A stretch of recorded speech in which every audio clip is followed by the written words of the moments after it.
নমস্কার বন্ধুরা, আমার চ্যানেল সিকিম ডায়েরিজে তোমাদের সবাইকে স্বাগত জানাই। আজ আমি চলে এসেছি মিরিক বেড়াতে। সকালবেলা ঘুম থেকে উঠে ব্যালকনিতে এসে দেখি সামনে এত সুন্দর একটা প্রাকৃতিক ভিউ। সামনেই রয়েছে সবুজ পাইন ফরেস্ট ও শুভেন্দু লেক।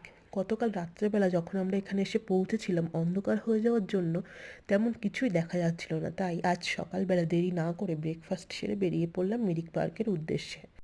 ভিতরে ঢুকেই দেখি চারপাশে রয়েছে রং বেরঙের সুন্দর ফুল গাছ এবং ঝাউবন।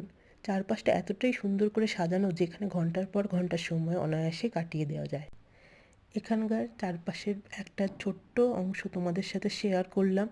যদি ভিডিওটা ভালো লেগে থাকে তাহলে তোমরা লাইক ও কমেন্ট করো এবং তোমাদের বন্ধুদের সাথে ভিডিওটা শেয়ার করো এবং আমার এই চ্যানেলটাকে সাবস্ক্রাইব করো।